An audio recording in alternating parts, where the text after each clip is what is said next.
He laughed before her boots even touched the platform. The sound cracked through the dry Texas air sharper than the train whistle that had carried her 312 miles from Santa Fe. Thomas Whitmore stood in a pressed suit no man in this town had ever seen him wear before, and when Elena Redbird stepped down from the railcar in her simple ivory dress, he tilted his head and said loud enough for the depot, "That's what they sent me."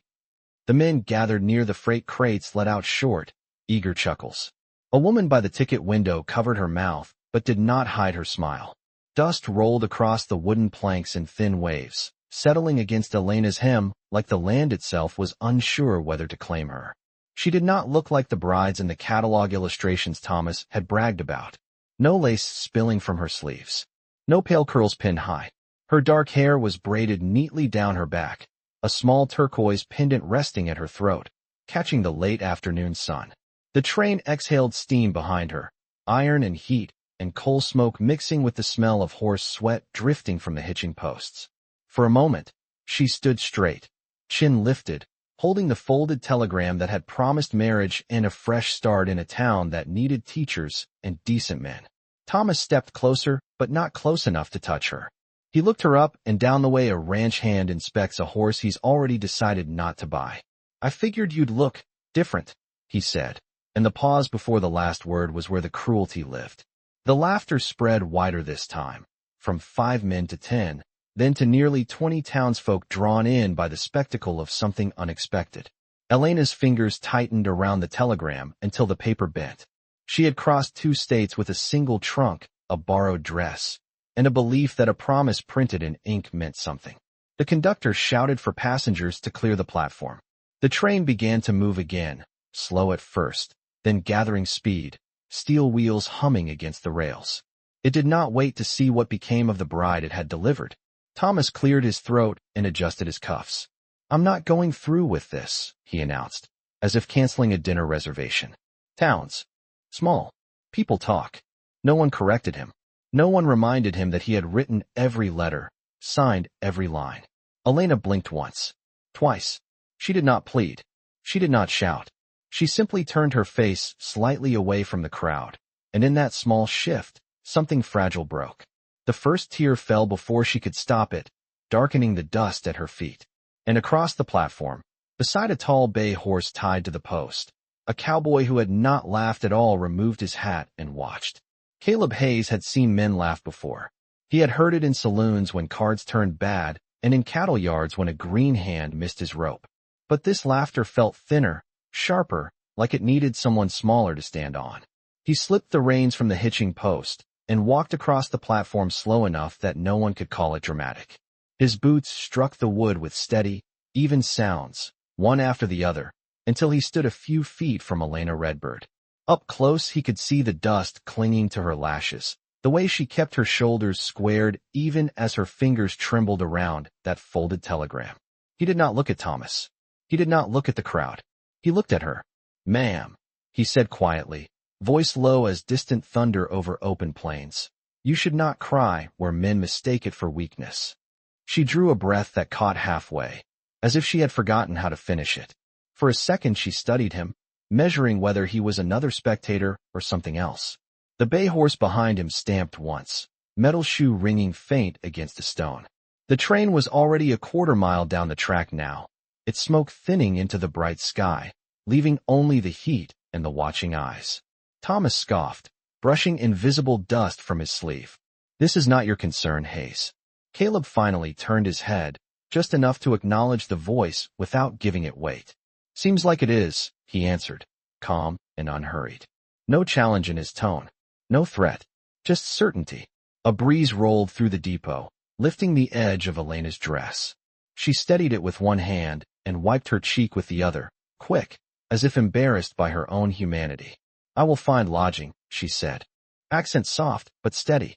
"I do not intend to be a burden." The words landed heavier than any accusation. Around them, murmurs shifted. Someone coughed. Someone else looked away. It is easy to laugh when a woman stands alone. It is harder when she refuses to collapse. Caleb removed his hat completely now, holding it against his chest. The gesture was simple, almost old-fashioned. "There is a spare room above my barn," he said. "Clean sheets. Fresh water. No questions until you feel like answering them. Thomas let out a short, disbelieving breath. You planning to marry every stranger that steps off a train? Caleb did not smile. No, he said. Just the ones brave enough to step on it in the first place. Silence followed. Not loud. Not dramatic. Just the kind that stretches thin across a town that suddenly realizes it is being watched by its own conscience. Elena looked at the man in front of her, really looked this time. His shirt was sun-faded. His hands were rough from rope and fence wire. There was nothing polished about him. Nothing promised in ink. Only steadiness. I crossed 2 states, she whispered, almost to herself. Caleb nodded once. Then cross 1 more mile, he said. On your own feet. I will walk beside you. And for the first time since the train doors opened, the weight in the air shifted. They walked away from the depot without touching. That was the first thing the town noticed. Caleb kept half a step to Elena's left, close enough that no one would mistake her for alone, far enough that no one could whisper that she had traded one man for another. The sun hung low over the main street, painting the storefront windows in amber light. Boots shuffled behind curtains. A door creaked open, then closed again. News traveled faster than any train that passed through. Elena carried her single trunk herself until Caleb reached for it. Allow me, he said, not as a command but as an offer. She studied him for a breath, then released the handle. The trunk was lighter than it looked. Everything she owned fit inside 30 inches of scuffed leather and brass corners. As they passed the general store, 2 boys paused mid-conversation. One nudged the other and nodded toward Elena's braid, toward the turquoise at her throat. Caleb slowed just enough for the boys to lower their eyes. He did not speak to them. He did not need to. The ranch sat a mile outside town, past a split-rail fence and a field of dry grass that whispered in the wind. The barn roof sagged slightly on one side, weathered by 10 summers and as many winters. It was not grand. It was not impressive. It was honest. Caleb set the trunk down on the porch and opened the door for her. Inside, the air smelled of pine boards and clean soap. A small iron stove rested in the corner. A wooden table stood beneath a window that looked west toward open land. Water pump is out back, he said. Fresh well. The room above the barn has its own latch. You will have privacy. She stepped inside slowly, as if crossing a threshold she had not planned to reach. For the first time since the train platform, she allowed her shoulders to lower. Why? She asked softly. Not suspicious. Just searching. Caleb leaned his hat against the wall. Because a promise should mean something, he answered. Even if it is not mine. Outside, a wagon rattled past on the distant road. The world had not stopped. Cattle still needed feeding. Fences still needed mending. But something had shifted in the quiet between them.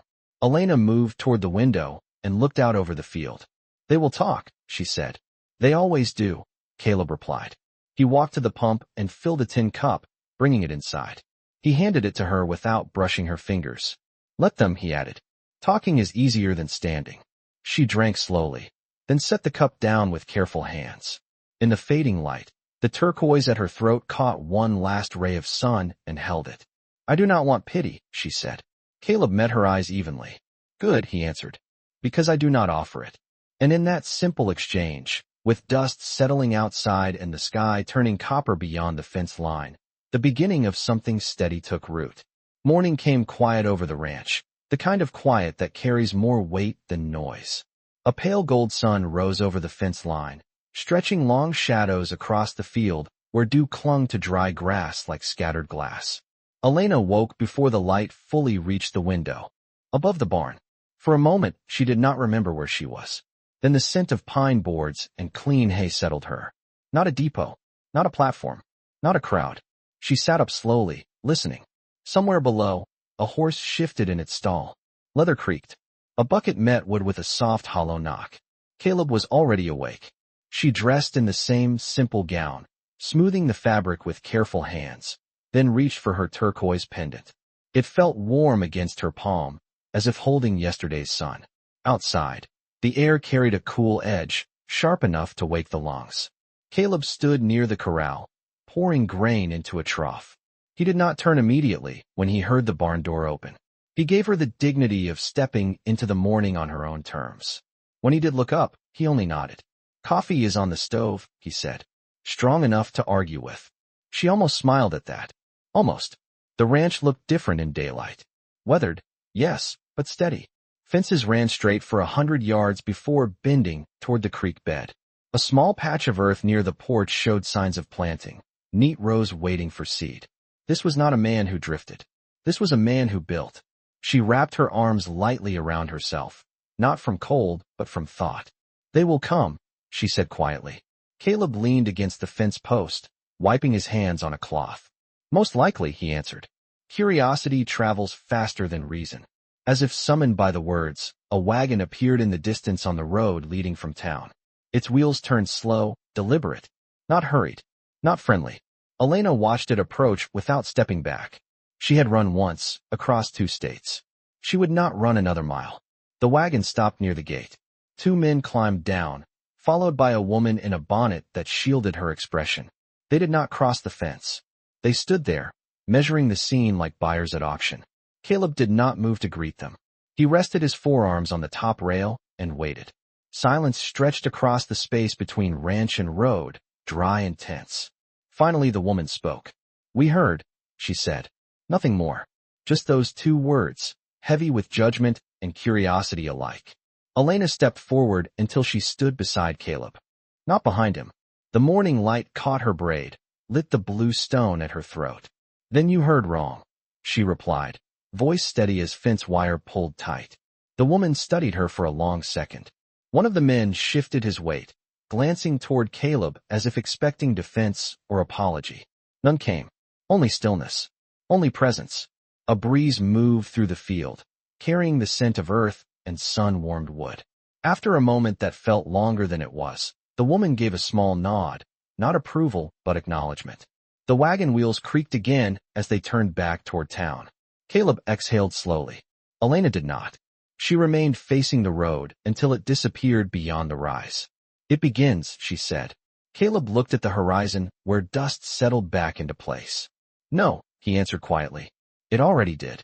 And the ranch stood in that early light. No grand declaration, no raised voice. Only 2 figures side by side, choosing not to bow to laughter that no longer echoed. By noon the sun had burned away the softness of morning and left the land exposed and honest. Heat shimmered above the field, bending the fence posts in thin waves. Elena stood at the edge of the small garden patch Caleb had marked out with twine and stakes, her sleeves rolled neatly to her elbows. The soil was dry but willing. She knelt without ceremony and pressed her fingers into the earth, testing it the way her grandmother once had beside a river far from here. Caleb watched from the well for a moment before returning to his work.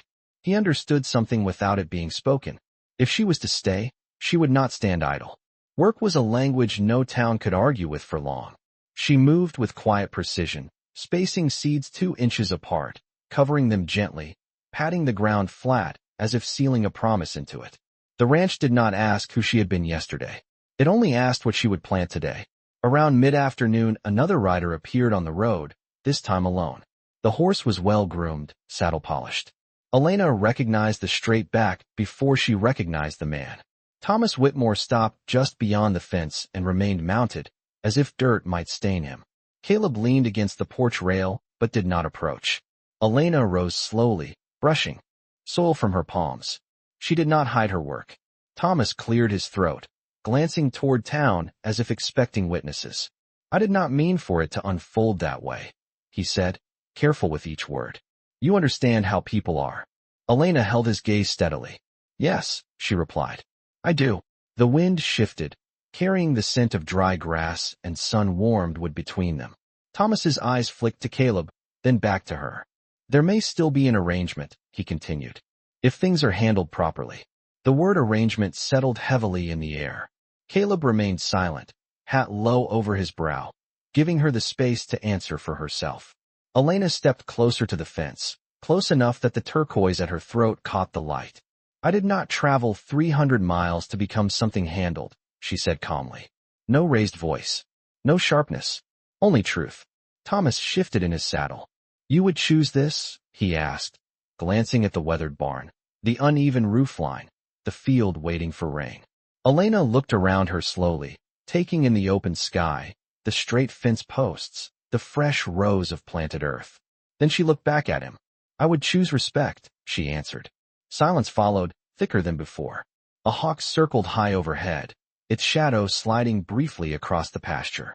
Thomas adjusted his gloves, searching for a final word that would restore his balance. None came.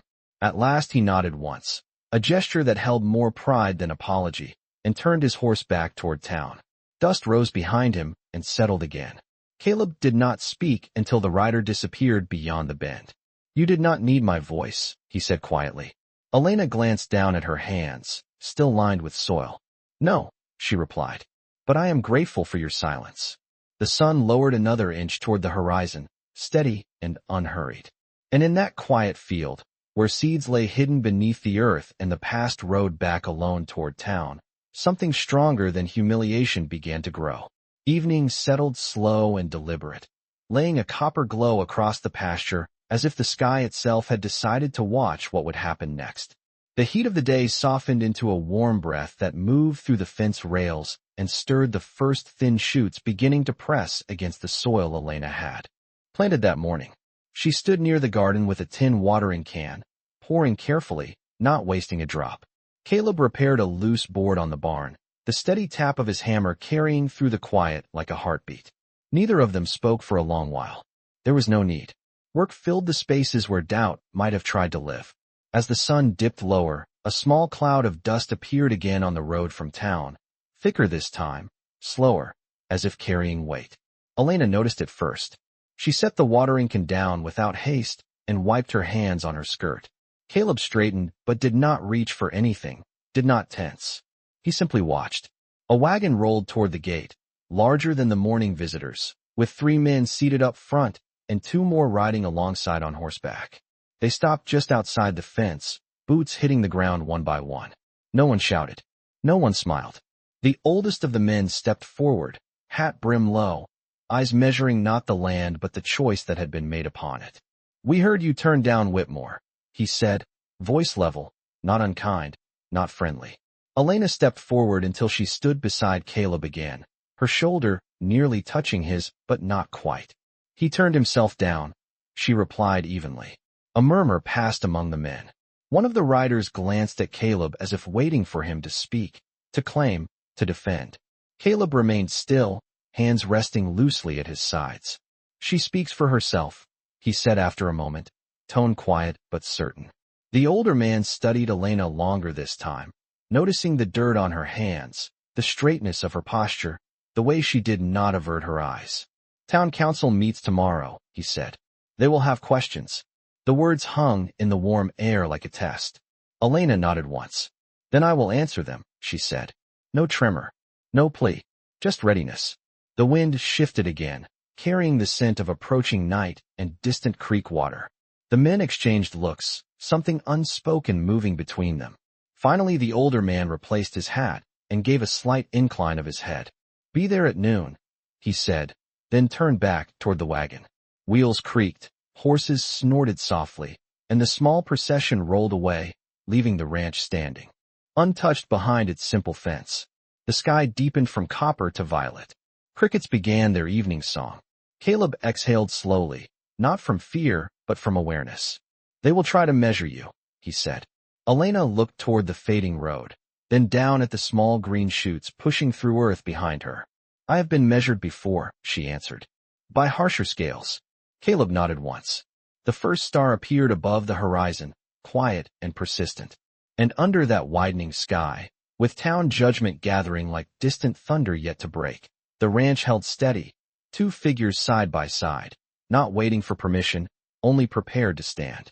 The next morning arrived clear and unmercifully bright, as if the sky intended to witness every word spoken before noon. Elena rose before the sun fully cleared the horizon. She braided her hair with steady fingers and fastened the turquoise at her throat, not as decoration but as remembrance. Downstairs, Caleb poured water into a tin basin and washed the dust from his hands. Neither mentioned the council again. It did not need mentioning. The road into town felt longer than a mile that day. Dry grass brushed against their boots as they walked side by side, the ranch shrinking behind them with every step. Caleb carried no rifle, no display, only his hat in his hand and a quiet resolve that did not ask to be seen. When the church bell struck 12, the town hall doors were already open. Men stood along the walls. Women occupied the back benches, whispering softly behind gloved hands. Thomas Whitmore leaned near the front, arms folded, posture stiff as a fence post in winter. The air inside carried the scent of varnished wood and expectation. Elena stepped forward when her name was spoken. She did not rush. She did not hesitate. The council chairman, an older man with silver at his temples, adjusted his spectacles and regarded her carefully. "You understand," he began, voice formal, "that this town values reputation." A few murmurs followed. Elena met his gaze without lowering hers. "So do I," she replied. The simplicity of the answer shifted something in the room. The chairman continued, asking about her background, her journey, her intentions. Each question landed like a stone dropped in still water. Elena answered plainly. She spoke of distance traveled, of letters written in good faith, of work she intended to do if allowed. She did not accuse. She did not plead. When asked whether she meant to cause division, she paused only briefly. "Division already existed," she said calmly. "I only stepped into it." A low rustle moved across the benches. Thomas shifted his weight, color rising in his face. "This is not about stepping," he said sharply. "It is about belonging." The word echoed heavier than he intended. Caleb's jaw tightened slightly, but he remained silent, as promised. Elena turned toward Thomas slowly, the room holding its breath. "Belonging is not granted by laughter," she said. "It is earned by character." No raised voice. No trembling. The council chairman removed his spectacles and studied her for a long moment. Outside, a breeze pushed through the open windows, stirring papers on the desk. Dust motes floated in shafts of light, like suspended judgment. Finally, the chairman cleared his throat. "This town was built by those willing to stand for it," he said. "We see no law broken here." The words were simple, but they shifted the weight of the room. A few heads bowed. A few straightened. Thomas looked away first. Elena exhaled slowly, not in triumph, but in release. Caleb placed his hat back on his head as they stepped out into the sunlight. The bell tower cast a long shadow across the street, stretching toward the ranch road. And for the first time since the train platform, the town did not feel like a wall. It felt like open land waiting to see who would plant something worthy upon it. The walk back from town felt different, though the road had not changed. The same dry grass bent under the wind. The same fence posts leaned slightly where time had pressed against them. Yet something unseen had shifted, like a gate unlatched without sound. Elena walked with her chin level, not lifted in defiance, not lowered in relief. Caleb matched her pace, boots steady against the dirt. For a while they said nothing. The town behind them buzzed quietly, not with laughter this time, but with reconsideration. Halfway to the ranch, they passed the general store wagon heading the opposite direction. The driver tipped his hat to Caleb, then, after a brief hesitation, to Elena as well. It was a small motion, barely noticeable, but small motions are how towns change. When the ranch came into view, the late afternoon light painted the barn in gold. The seedlings in the garden patch had pushed higher since morning, thin green lines against brown earth. Elena paused near the fence and looked at them carefully. "They survived the heat," she said softly. Caleb followed her gaze. "Roots tend to grow deeper when tested," he replied. She glanced at him, studying the way he spoke without flourish, without claiming credit for what had been her stand. "You could have spoken in that hall," she said. "You did not." Caleb leaned against the rail, hat resting in his hands. "It was not my name they questioned," he answered. "And it was not my courage they were measuring." The simplicity of it settled between them like evening dust. A rider approached from the far side of the pasture, slower than before, posture less rigid. It was the older councilman. He stopped at the gate and removed his hat fully this time. "Miss Redbird," he called, voice carrying across the field. "The schoolhouse has been without a teacher since spring. If you are willing, the town could use one." The offer hung in the air, unexpected yet earned. Elena did not rush to accept. She looked toward the small barn room where she had slept, toward the open land stretching beyond the fence. "I am willing," she said at last. The councilman nodded once, a gesture of respect rather than authority, and turned his horse back toward town. When he disappeared beyond the rise, the ranch seemed to breathe out. Caleb placed his hat back on his head and looked toward the horizon where the sun began to sink, wide and steady. You crossed more than a mile, he said quietly. Elena watched the light settle over the field, the seedlings catching it in thin green edges. Yes, she answered. And I was not alone. The evening wind moved gently through the pasture, no longer carrying whispers but possibility.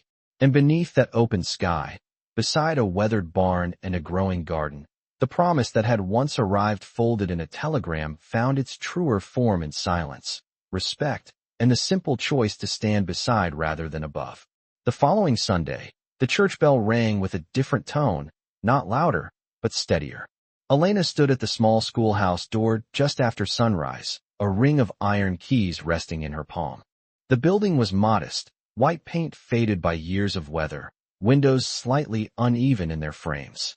She pushed the door open and stepped inside, dust rising in soft clouds where light cut through the air. 3 rows of wooden desks faced a chalkboard that had not seen a careful hand in months. She set her small stack of books on the teacher's table and ran her fingers across the surface, clearing a thin line through the dust as if marking a beginning. Outside, wagon wheels creaked along the road. Parents paused at the gate, uncertain. Children lingered close to their mothers' skirts, eyes curious and cautious all at once. Elena stepped out onto the small porch and waited. She did not call them forward. She did not plead. She simply stood, turquoise catching the morning light, posture quiet and sure. The first to approach was a freckled boy no older than 8. He held a slate under his arm and looked up at her as if measuring something invisible. "Are you the new teacher?" he asked. "I am," she answered, kneeling slightly so they were eye level. "And you must be Samuel." The boy blinked in surprise. "How did you know?" Elena smiled faintly. A good teacher listens before she speaks. The words traveled farther than the porch. One by one, the children stepped forward, drawn less by novelty and more by steadiness. By the time the bell above the door rang, 12 small desks were filled. Through the open window, Caleb watched from a distance near the hitching rail. He did not enter. He did not need to. The sound of young voices repeating the alphabet carried across the field like the start of rain after drought. In town, shopkeepers noticed the quiet absence of idle gossip. Thomas Whitmore stood near the general store window, hearing the faint rhythm of recitation drift down Main Street. He said nothing. He only listened. Inside the schoolhouse, Elena moved between desks with patient steps, guiding small hands through letters, correcting gently, encouraging without raising her voice. When a girl hesitated over a word, Elena leaned down and whispered, "You are capable of more than you think." The girl straightened. Outside, the wind moved through the cottonwoods, carrying chalk dust and children's laughter into the open air. At noon, when lessons paused, the children spilled into the yard with lighter steps then.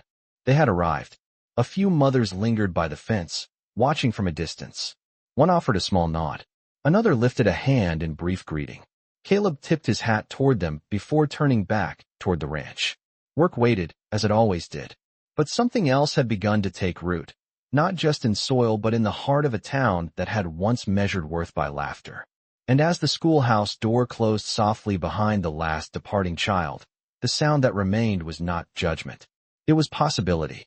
Autumn arrived without announcement, slipping into the valley with cooler mornings and longer shadows that stretched across the schoolyard. The cottonwoods near the creek turned pale gold, their leaves whispering against one another like quiet conversation. Elena stood at the chalkboard, writing careful lines in white dust, while 12 pairs of eyes followed the movement of her hand. Outside the open window, the distant rhythm of a hammer drifted from the ranch where Caleb repaired a section of fence before winter. The town had begun to move differently these past weeks. Not dramatically, not loudly, but doors no longer closed as quickly when she passed. Hats tipped sooner. Conversations paused out of respect rather than curiosity. Still, not all hearts shift at the same pace. On a brisk Tuesday afternoon, a familiar figure appeared near the schoolhouse fence. Thomas Whitmore stood there, coat collar turned up against the wind, watching children file out with their slates tucked under their arms. He did not call out. He simply waited until the yard had emptied and Elena stepped onto the porch to lock the door. Their eyes met across the short stretch of grass. The silence between them held less heat now, more reflection.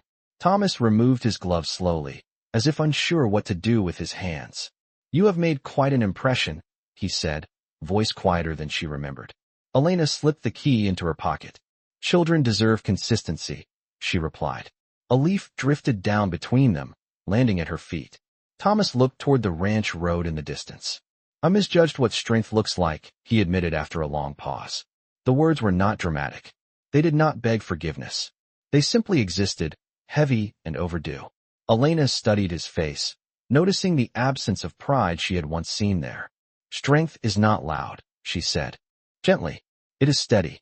A wagon rattled past on Main Street, wheels crunching over gravel. Somewhere nearby, a door shut softly. Thomas nodded once, absorbing more than he answered. "I hope the town proves worthy of you," he said finally. Elena considered that for a moment, the wind lifting the edge of her shawl.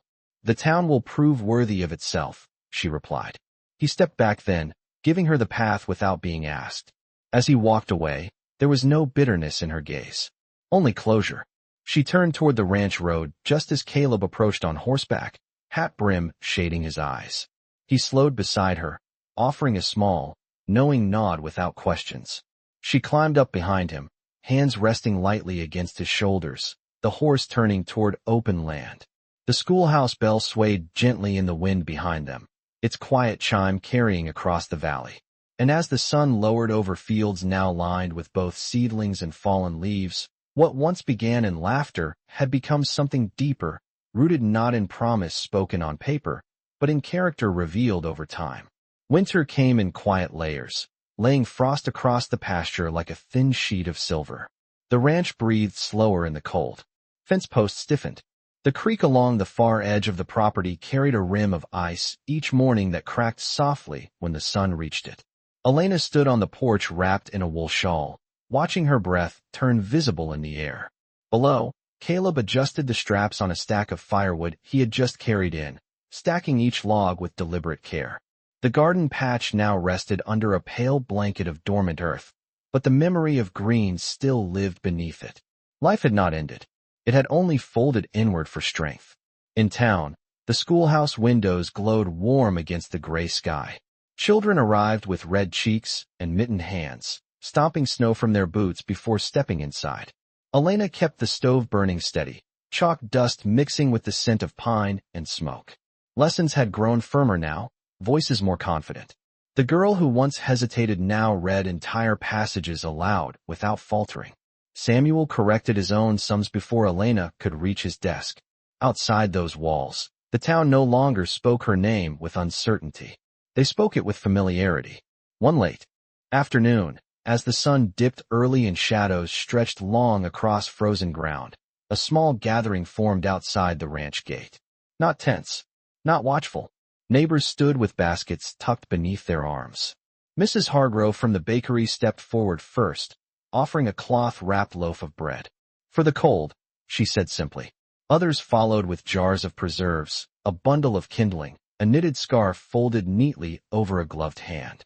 There was no speech prepared, no grand apology, only presence. Caleb opened the gate without flourish. Elena stepped forward, meeting each pair of eyes with quiet gratitude. "You do not owe us," she said gently. The older councilman shook his head. "Perhaps not," he replied. "But sometimes a town wishes to stand beside what it once stood against." The wind brushed through the group, lifting coats and carrying the scent of snow. No one lingered long. They left as they had come, boots pressing shallow prints into frost. When the gate closed again, the ranch felt warmer despite the cold. Inside the barn loft that evening, Elena lit a small oil lamp and sat by the window, watching the first snow begin to fall in soft, steady flakes. Caleb joined her without speaking, settling into the chair opposite. The silence between them held no questions now, only understanding. "When spring returns," she said softly, eyes on the dark field beyond the glass, "the seeds will rise stronger." Caleb nodded once. "They already have," he answered. Outside, snow gathered quietly along the fence line, covering old tracks and smoothing uneven ground. And beneath that gentle white hush, what had begun as laughter on a wooden platform had transformed into something enduring, something rooted so deep that even winter could not shake it. Spring returned on a morning so clear it felt newly made. Snowmelt traced thin silver lines through the pasture, feeding the creek until it ran fuller than it had in months. The garden patch behind the ranch showed its first honest green again, tender shoots rising through softened earth. Elena stood barefoot on the porch boards, shoes in her hand, feeling the warmth of the wood beneath her feet as if greeting an old friend. The air smelled of wet soil and promise. Down by the fence, Caleb replaced a warped plank with a fresh one cut clean and straight. He worked without hurry, glancing up, now and then toward the house where sunlight caught the turquoise at her throat. In town, the schoolhouse door stood open wide, letting fresh air sweep away the last trace of winter smoke. Children's voices carried farther now, confident and bright. Lessons had grown beyond letters and sums. They spoke of history, of land, of the many ways people arrive and choose to stay. On a mild afternoon, the councilman approached the ranch again, this time not alone. Several townsfolk followed, hats in hand, expressions settled and sincere. They stopped at the gate, not out of hesitation but respect. Elena and Caleb stepped forward together. The councilman cleared his throat softly. "We have decided," he began, voice steady, "that the schoolhouse requires more than temporary leadership. We would be honored if you would remain as its permanent teacher." The words were simple, yet they held the weight of recognition. Elena felt the wind lift a strand of hair across her cheek. She did not answer immediately. She looked at the field where seedlings had become steady rows, at the barn roof mended board by board, at the man beside her who had never once spoken over her voice. "I will stay," she said at last, not as concession but choice. A murmur of approval moved through the group, not loud, not forced, just warm. Then Mrs. Hargrove stepped forward with something wrapped in white cloth. Inside lay a small brass plaque, polished until it caught the sun. It bore a single inscription, "Redbird Schoolhouse." The gesture drew no applause. It did not need to. Caleb reached out and secured the gate wider, inviting them inside the yard. They stood together beneath open sky, no longer divided by fence lines or laughter remembered. As evening fell, Elena and Caleb walked the perimeter of the pasture, watching the horizon blush in shades of amber and rose. "When I stepped off that train," she said softly, "I thought I had reached the end of something." Caleb rested his forearms on the fence, gazed steady on the distance. "Turns out," he replied, "it was only the beginning." Fireflies began to flicker near the creek, small lights rising from the grass like quiet affirmations. The ranch, once only shelter, had become home. The town, once uncertain, had become community. And beneath a sky stretching wide without judgment, two figures stood side by side, not bound by obligation or paper, but by the simple, enduring choice to offer and to accept forever. Summer returned with a fullness that felt earned. The pasture rolled in waves of deep green, grass rising nearly knee-high in places where spring rains had lingered just long enough. The garden behind the barn stood proud, rows of corn stretching upward, beans curling patiently around their stakes, sunflowers turning their bright faces toward the wide western sky. Elena walked between the rows at dusk, brushing her fingertips along leaves that once had been nothing more than seeds pressed into doubtful soil. The air carried the scent of warm earth and distant creek water. From the hill beyond the fence, children's laughter echoed faintly as they raced home from the schoolhouse, their voices stronger now, unafraid to rise. The brass plaque by the door caught the sun each afternoon, reflecting a small, steady gleam across Main Street.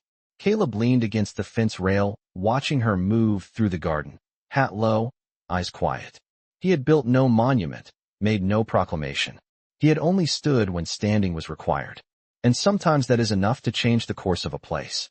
One evening, as the horizon turned the color of burnished copper, a train whistle sounded in the distance. It drifted across the valley, softer than the day it had first carried her here. Elena paused, looking toward the thin ribbon of track that cut across the far edge of town. She did not tense. She did not turn away. The sound passed like a memory acknowledged and released. Caleb stepped beside her, their shoulders nearly touching. "Does it still trouble you?" he asked gently. She considered the question, eyes following the fading smoke trail dissolving into open sky. "No," she said after a moment.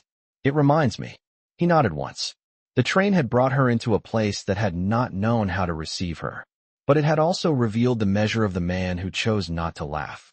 As twilight deepened, lantern light flickered in the ranch windows. Fireflies hovered low over the creek, small sparks rising and fading in patient rhythm. The town beyond the hill no longer whispered when her name was spoken. It carried it with respect, sometimes even pride. And in that quiet valley, beneath a sky stretched wide without fence or border, Elena Redbird stood beside Caleb Hayes not because she had been claimed, but because she had been seen. What began as humiliation had ended in honor. What began with laughter had found its answer in silence. Out here, justice did not need raised voices or raised hands. It needed steadiness. It needed character. It needed someone brave enough to offer forever without demanding it in return. And as the last light settled over field and fence, the ranch held two figures framed against the open land, not defined by the day they met, but by every quiet choice made after.